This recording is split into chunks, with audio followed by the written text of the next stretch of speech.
Caleb led the league in sacks last year, and Ben Johnson and Ryan Poles have gone to the mattresses to keep him upright. A mattress thing. Adding a new center and 2 new guards. Here's the Bears O-line coming up. It looks much better, Brew. Grade the Bears. This was simple. The great offseason, obviously they start with Ben Johnson, a great head coach, or, we think is a great hire. And the offensive line, it's on your boy, Nick. Like, there's no excuse for Caleb not to roll this year. And I think he showed enough flashes, more than flash. He had some good games, some big numbers here and there, that I would expect him to shine and them to be really strong next year. So I gave this, I was not including the Ben Johnson thing. So if I were, I would have given this a B. Because I do think they improved, but they improved in the most expensive manner possible. And they have traded away now so many draft picks in order, to get expensive veteran players. Now, you know that. Yeah, but I don't know. I think you've got to kind of try to thread the needle of trying to maximize the rookie contract window while also getting young, talented players around your young, talented quarterback. And so, it was surprising to me how much of this upcoming draft they traded away. I do like the Tooney deal, or the Tooney trade. I understand it. I think getting a good center is good. But, man, Ryan Poles has been a little willy-nilly with trading away draft picks, and that makes me a little anxious. Well, I think he went for the sure thing. And so for me, I gave them an A- because they addressed exactly what their needs were. You needed to protect Caleb Williams. He's your future moving forward. You got him a center, someone that can assist him with play calls. You got him 2 guards. That interior pressure, he won't have that. That's something that they struggled with last year. And then defensively, you address some areas as well. So, I like the direction that – and if you're Ben Johnson – you can't call the plays if you can't protect. Right. And so you have to spend this money, and I think it's not sexy because we're not seeing the skill position guys get all the attention. But right now, what the Bears needed, they addressed. Can I throw one thing out there? Because I think most people now, they've spent all this on the offensive line, and they've gone offense in the first round with Rome and with Caleb and Darnell Wright. I think most people are expecting them to take a pass rusher with their first-round pick.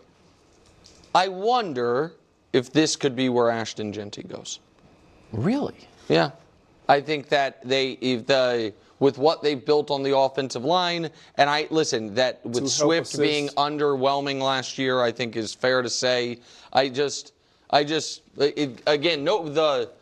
Again, I was only the world's 18th best mock drafter last year, so I don't know what the 17 guys ahead of me have. I don't see many people mocking Ashton there, and maybe it doesn't make sense, but that would be pretty win-now-ish to what this offseason has been. They're clearly in win-now mode, I'd say. All right. Meanwhile, the Cowboys have said they're more focused on the draft than free agency. They signed Javonte Williams to bolster a running game that barely averaged 100 yards, 27th best in the league. Here's his numbers for the last 2 years. 2023, over 1,000 yards, but then he took a little bit of a step back, 9 total touchdowns the last 2 years. Brew, this is a classic. A few years ago, I was a big Javonte Williams fan. You were? Yeah. Oh. I mean, privately. Inside. I liked it. We didn't really talk about it. We didn't talk much the Broncos on this show. We talked Russ. We ripped you ripped Russ, but I was thinking inside. Javonte. No, and when around the dinner table. I think though when Russ went, I was like, they got Javonte Williams. I liked what I saw. But the prop, that was a few years ago. And what he do? He had the knee injury, right? He hasn't been the same since. He hasn't averaged 4 yards a carry. He's been like 3.7 in the last 2 seasons. So this is your big, signing. I don't know if he still has it to the level that he did. And then I'm going to throw in the fact that you still have not paid Micah Parsons. Oh. And all that means is when you could have got him for $35 million, $36 million, heck. I don't want to say it's going to be closer to $45 million. Well-worn. But I'm just saying, look, I'm sorry. And you're watching Washington. We know what Philly is. You're watching Washington improve. Had a great year last year, the Commanders, and then this offseason, they are going for it, and you're sitting there twiddling your thumbs. They also got a new coach. Usually give a new coach. Yeah, and that's another thing. You didn't even look at Bill Belichick. You didn't even look at Deion Sanders. Hey, you didn't even look at Aaron Glenn or Ben Johnson. You just promoted a guy. And look, I maybe Brian Schottenheimer will be great. But from my vantage point, this offseason has been what it usually is for the Cowboys, an F. Well, I'm not going to give them an F, but I am going to give them the big D. I mean, it's only fitting. Like, they didn't do a tremendous amount. They did re-sign Osa Odigizua. There we go. Was great. I mean, they paid a lot of money. They did pay a lot of money for him, but they did. And then Kevontae Turpin, they signed him. Like, I mean, they actually did get the running back that we thought that they should have gone out and gotten last year. They spent the money on the running back. Javonte. We have all these closet Javonte Williams fans. Is he still? He's not what he used to be, I don't think. No. Every day, I haven't heard Javonte Williams say I'm not at all saying, I'm just saying, last year we were waiting for them to sign a running back, and they waited this year, and they got their running back. So, I mean, maybe it works out. Could have had Derrick Henry. I would have given them an N/A, not applicable. Because they, once again, are not participating in the offseason. But that should be enough. No, I agreed. I was being, I guess, a little pedantic there. I don't understand. Wilds and I have very different opinions on or interest levels in teams signing back their own players. I like that. I'm Mr. Continuity. No. Of us discussing it. Oh. And so I find the fact that every day that Micah Parsons is unsigned, I think it's like the fourth biggest NFL story.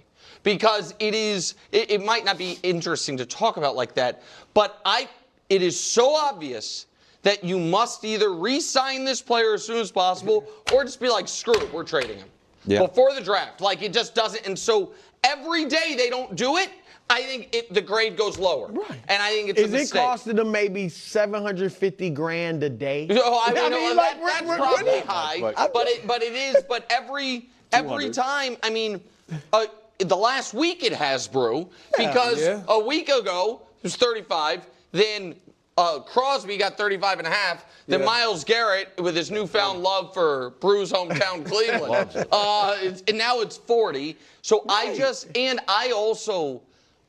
we have tried, I think, on this show for two reasons. One is because we try to genuinely be fair and kind to people, and the other is also because Coach Mangini, our partner, has a real relationship with Brian Schottenheimer. Not to write that guy off, and it's unfair, but it is also honest to be like, that was as underwhelming, doesn't mean it won't work, but as underwhelming of a coaching search and hire as one could make. And so all of that goes into a bad offseason. Moving on to the Chiefs. Trying to avoid a Super Bowl hangover. Kelsey's back. I don't know if you count that in your calculations. To move up, but then you're going to see the guys who are ahead. I'm not sure who